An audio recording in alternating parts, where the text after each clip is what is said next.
Hello and welcome along to another episode from this FM20 series Climbing with Cliftonville with me, Daniel. We're back for episode 9 today as we finish the first season at the club, and it is probably the worst bottle job we've seen on this channel. From topping the league for the majority of the season, we always knew we were going to fall away slightly. But today, as we play the final game of the league season against Larne and then the cup final against Ballymena, if we lose both of these games, we will end the season without European football. That is pretty remarkable given where we were. So I think it's important against Larne we get a point. And if that means we have to sacrifice other things, then so be it. The Ballymena game we're worried about. In the cup final, it's our bogey side. We just cannot beat them for love nor money. But if we get a draw today, we do finish second. Unfortunately, Linfield have run away with it. And the professional side Larne have caught us in third as well. So barring Crusaders having a bad season, we probably wouldn't have got top 3. But either way, a good season. So let's go and have a look at our schedule to see where it's all gone wrong. As we do that, a massive thank you to everyone who supported this first season in the series. Please do chuck a thumbs up on the video if you're looking forward to a tense finale to this first season at Cliftonville. And subscribe down below for daily FM20 content if you haven't already. You can catch up with any of this series you've missed in the eye above, as well as all of the other content. And our podcast channel as well, which has interviews from Northern Ireland, as well as much more. And that, it features today's Larne manager, which will be Gary Haveren. He's been the interim manager, a man we've interviewed on our podcast, but he is the biggest of rivals today. And he's doing himself a good job and has now got the job permanently, actually. So Gary Haveren and myself may be building up a pretty bitter rivalry. But let's have a look at that schedule as we mentioned. You were last with me as we faced Glentoran, the last game before the league split. We didn't win that one. We lost the game before in the league. And we haven't won a league game since. In fact, we haven't won any game. We nicked one on penalties against Linfield in a cup. And aside from that, it's been draws or defeats. So away at Glenarvan, we drew 1-1. Mikhail Kennedy, does anyone remember him? A hero on the channel at the start of our Torquay save. I think he scored the first ever goal of that series. And he was the man who pegged us back after Joe Gormley gave us the lead. A Northern Irish under-21 international, Mikhail Kennedy was the thorn in our side this time.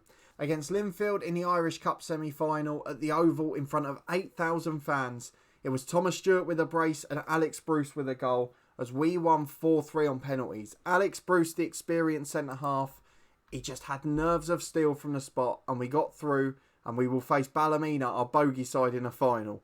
More on that in a minute, as you can see.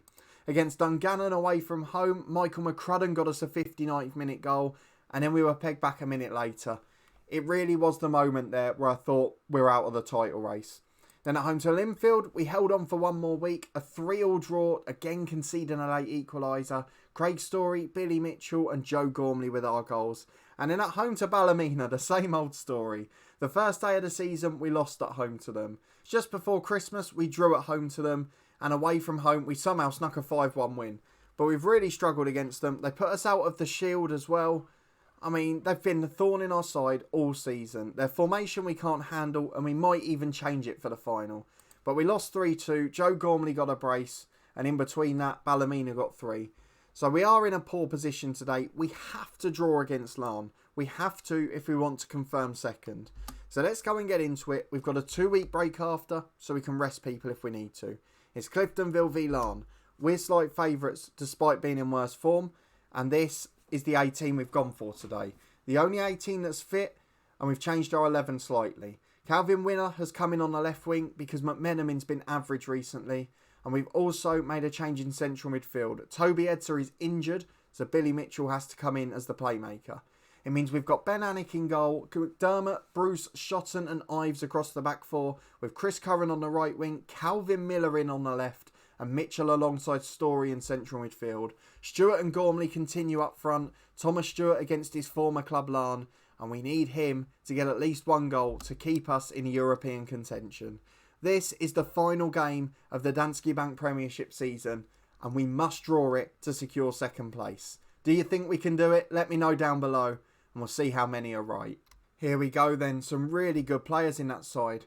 Really good players in the Larne team. Harry Flowers, centre-half. On the right wing, Conor McKendry. We had him at Torquay. Was that in League 1 or League 2 last season? He's a really good player. I mean, on paper, they're better than us. Tilney, Soulé, who in real life has signed a 3-year extension with them. McDade and McMurray up front, goal scorers, quick strikers. We're in trouble today, I think. We're going to encourage them. We qualify for the Europa League if we avoid defeat. So let's go out and impress them. Let's give the fans something to sing about. And fingers crossed, we will finish this game as a Europa League team again. 22 minutes on the clock. It's been all us so far, but no real chances to show for it. And this time the set piece is headed away, and Larne's pace on the counter could show here, as it's back inside to Kelly and Jarvis. Keeping it well between them and long down the left. Tilney finds Soulé. Up front to McDade. He's got space and time on the ball. Goes back to McMurray and now Lynch. 2 over on the right for Larne and only 1 defender. Ives is not the strongest there, but Anik tips it over the bar. Good goalkeeping. He's an experienced pro and we need him at his best today, as McKendry will deliver the corner. Good technical ability him, but Ben Anik claims well. That's what we need and we've been on top so far, but the first real highlight goes to Larne. And it's a free kick from the right-hand side for Conor McKendry to the back post and Shotton heads away. Of course, we already know he'll be staying with us next year as that goes through to Lynch. Just wide of the post. How on earth did that not go in? Really good chance for Larne and they are coming right back into this. Having said that though, at half-time it is 0-0. And as it stands, we're in Europe. So let's make sure that it stays that way. I just love a goal just to relax us slightly, to know that we can concede and there's not a worry. And Craig Story's corner might deliver that. Oh, Joe Gormley hits the bar. Back out from Miller to Story. It was offside on the rebound. But Joe Gormley a whisker away from giving us the lead. And now as Larne on the front foot, are we going to pay for this mischance? As McKendry cuts in from the right, out to Tilney, overlapping from the left. Gets it inside to Soulé and he's got the left back up with him. Jarvis is there but Curran intercepts. To Thomas Stewart. Gormley's running off him on the right. He needs support up there though. He's owing on his own. He's got down to the byline. Delivers into the box. Stewart flicks on. Oh, he's hit the bar again. We've hit the woodwork twice. What a day to do it. How on earth are we not ahead here? We have missed so many chances. 2 hitting the bar. They're bringing on Mark Randall now. He's played loads of games in England. He came through at Arsenal. He used to be really good on this game. He's played for MK Dons, Rotherham, Chesterfield. He is a proper midfielder. He's on £5,000 a week. Mark Randall is earning the same amount of money at Larne as our entire squad. That puts into perspective where we are at the moment. Mark Randall earning more than all of Larne. I didn't look at McKendry actually. He's only on £300. I don't understand that. But it's Randall with the delivery. To Juric who scores. Oh, no. It is 1-0 to Larne. We've got to go for it. We've got to go attacking. As it stands, we're going to need to beat our bogey side in the cup. We're going to be more expressive. I don't know if there's anything else we can do. Push the line further forward and prevent the goalkeeper distribution. This is going to be painful. After being top of the league for about 30 games, to drop out and then fall out of the top 2. It's going to be unbearable. And it's Mark Randall's delivery who led to it. And he was the man, wasn't he? £5,000 a week. He's earning more than our whole squad.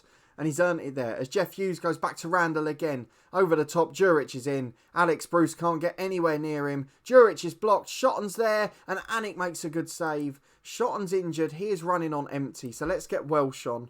I don't know if there's much more we can do though. The poorest games are Joe Gormley, who's anxious. But do I want to take him off? Probably not. And on the left wing, Miller's been poor. So McMenamin in on for him. And we'll leave it 2 more. And we'll bring on Noah Daly on the right.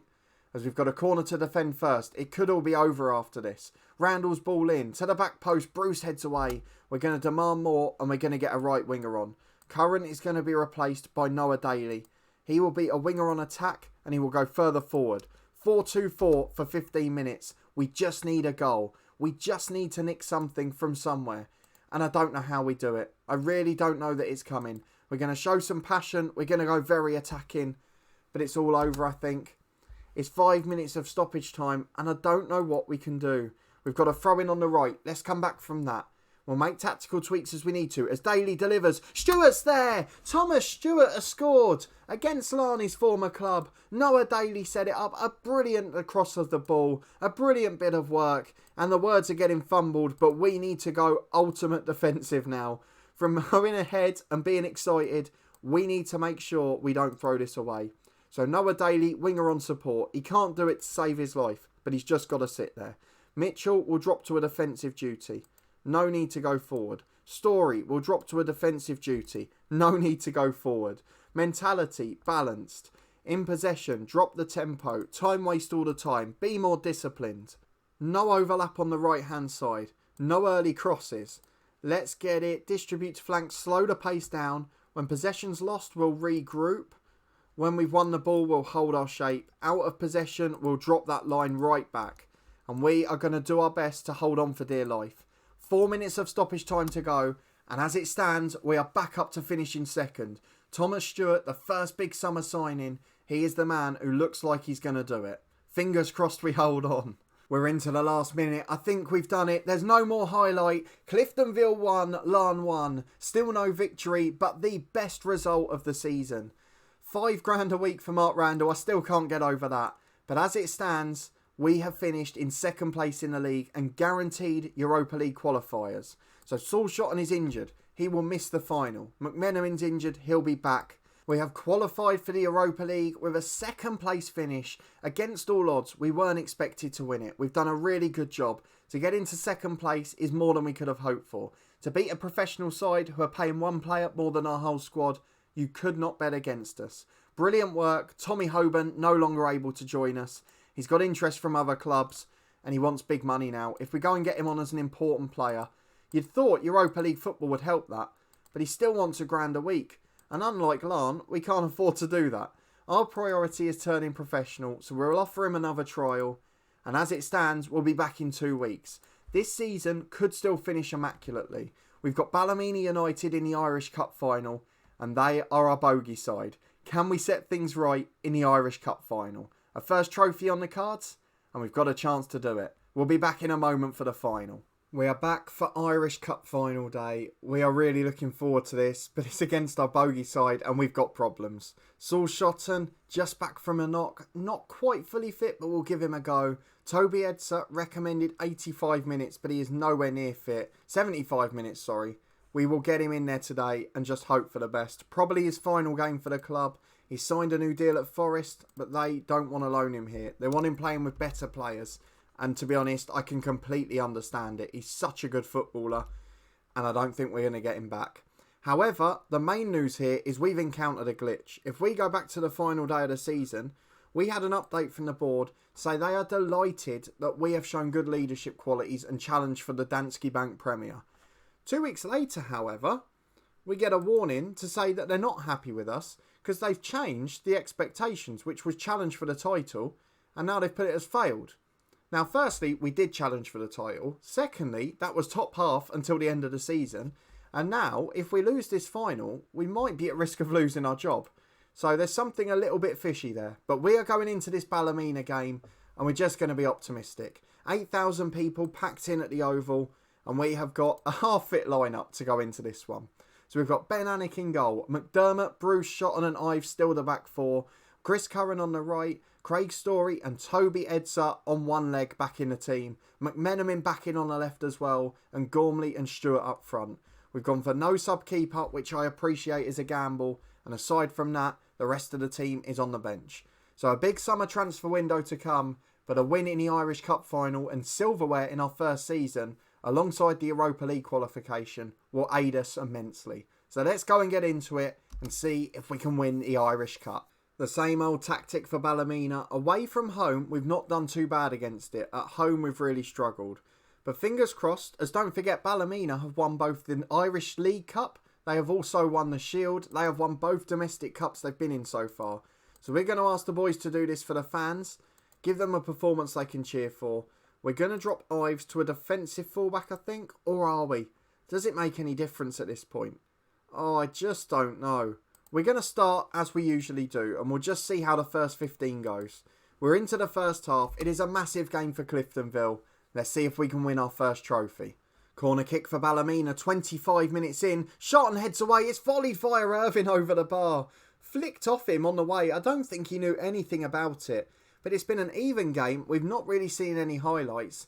but they're our bogey side. We know there's always something coming. As McCulloch picks it up in the middle, McDermott steals it, but it's only given away again. Though Curran nicks it back for Gormley. Flicks on for McDermott, the overlapping wing-back. He's trying to take his man on, in the end forced back and loses possession again. And Burns has beaten Bruce to it. It's poor defending. Shotton's out there. Can he stop him? Great sliding tackle. Brilliant defending Shotton. And he clears downfield to Joe Gormley. Holds it up. He's got two inside of him. One's Craig Story to the right back, but Chris Curran's in that position for now. And he goes all the way back to the keeper, Ben Anik. He's got space over on the left, but he may well go long. Either way, we don't mind. It's Anik over the top. Gormley will chase, but Addis is there. And the three centre-halves mopping up well. And it's wide outside to McGrory. Flicks down for Leckie. Time to take the ball down. And goes back to Owens, into Miller. He's the man that causes all of the problems. And he does so again. We cannot beat Ballymena United. This tactic is the most unplayable thing I have ever seen in Football Manager. They just don't lose. They don't lose against us anyway. 10 minutes to the break, 1-0 down, and Ballymena now on top. And I don't actually know how to adapt against it. Yes, we can put in a holding midfielder to play against Miller, but that doesn't really aid us either. We're just taking away our attacking prowess. So we're going to ask for a bit of desire. We are going to have to put a holding midfielder in. Thomas Stewart is going to be the man replaced. And I know this is a ridiculous change when we're already losing. But Stewart is going to be replaced in a holding role. Aaron Bolger will come on. He can be a ball-winning midfielder on defend. Story can then be box-to-box maybe? I don't know. We'll just leave it at that. Chris Curran further forward. He's had an average game. So we'll bring on Noah Daly just to give us that more attacking threat as well. Two wingers because there's no fullbacks at Ballymena. They've only got midfielders. So let's get Gormley in there. We'll pass into space out wide. That works. We'll try and get it over the right-hand side. We're not going to look for the overlap, but McDermott can go with them. We're going to run at the defence, get it wider, distribute to the flanks, yes. And I think that's all we can do. We're going to push forward in this second half. It is Ballymena 1, Cliftonville 0. And we have to find a way to succeed in this series of beating this side. It doesn't matter how it comes about. We have to find a way. And I'm going to have to give Edson 90 minutes as well, because Ives at left back has been shocking. So we're going to get him on as a wing back on attack as well. And we're just going to have the two centre-halves against the two strikers. The number 10 against the holding role player. And then the rest are going to go for it. We have to find a way back into this. And we're going to go positive now as well. We're going to demand more. We're getting forward and we've got a corner kick. McMenamin will head over to take it. And this is our chance to get level. But we don't even see it. So we're going to go attacking instead. It's another corner that we don't get to see. Why on earth can we not create chances? Let's push further forward.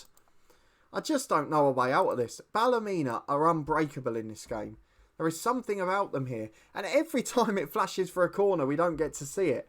And we're back with 10 minutes to go and time is running out. Ballymena's kick downfield, headed to Bruce, but it only falls for Aaron Burns. His shot's just wide of the post. It's too easy. And I think we're going to lose. I don't see a route for us back into this. We've got a free kick with Toby Edser. Into the back post, Owens heads away. It's a straight foot race and Leroy Miller wins it. And he's surging over halfway. Finds Friel. Beats his centre-half easily. In fact, it was McDermott. Friel's in. It's a good save the first time. It's been forced wide by the good parry. And Story hacks downfield. But Joe Gormley up there on his own is no threat. So we've tried staying the same against Ballymena. We've tried changing to match them. And neither of them have worked. Friel back to Owens. They're keeping it well. Winchester to Miller to Friel. To Miller again. Just wide. We have to go very attacking. But I worry what it will do. 5 more minutes to go. We're going to try and get it wide. And unfortunately, I don't see an end in sight. 2 minutes of stoppage time. We're going to lose the cup final. Ballymena beat us yet again. If anyone in the comments knows how to stop them, please do let me know. Because I am out of ideas at this point. Ballymena United nick it. It is a good season. We get into the Europa League. But I don't know if we'll keep our job. Because with that glitch with the board, I feel like we're in trouble here. We've got to the final. It was listed as not important. So what that's going to mean, I don't know. A little bit more money as well. A little bit to help us out. But Cliftonville runners up. We got through against Linfield, the champions in the semis. But Ballymena are our toughest test in the league at the minute. So let's see if that's done anything to the club vision. Nothing at all. So at the end of this season, it's been an interesting one, but I don't know if we're going to get a second year just because of technical issues. So let's have a look at the selection info. The star of the season, Toby Edser, there is no doubt about that. 7.44 with the rating. 4 other players above a 7, Michael McCrudden made it exactly. But the squad is thin, and if we're here, we need to improve this summer. With it being Building a Nation, we don't want to steal players from other clubs who still have contracts. We're only going to take transfer listed players or those who are released from within this league. In terms of appearances, Gormley top of the pile, Thomas Stewart not far behind him, mainly because we didn't have good backups most of the year. And in terms of the scorers, Gormley 29, McCrudden 19, Stewart 18 and McMenamin in 15. Toby Edson nearly reached double figures as well, and Ryan Currant with plenty of goals off the bench. In assists, we've got 4 in double figures, Ives and Eds are top of the pile on 12. A good season overall, but I'm still worried now. Because of that glitch, are we going to get sacked? We'll find out in the next episode. We aim to be back for a big transfer special as we continue to overhaul this Cliftonville squad and try and build to be the best side in the country. One more season of European football and a good run could put this finances in a state where we can turn professional. For now, I think it's still a year off, but let's wait and see. If you did enjoy this episode and this first season at the club, please do chuck a thumbs up on the video. We'll finish on the competition screen so you can see where everyone is. But of course the key for us was we did finish second in the league, which means Europa League qualifiers will be the start of next season. So if you're looking forward to that and you want to stay up to date, please do subscribe down below and turn that notification bell on. You'll get alerts of daily content on the channel, including plenty of videos from this series with Cliftonville, and there is a transfer special to come next time round. Don't forget to check out the weekly live streams too, as well as the Irish content from the podcast channel in the eye above. And I hope to see you next time for a big transfer special, as fingers crossed we still have a job with Cliftonville. Thank you for supporting the first season, and I'll see you next time.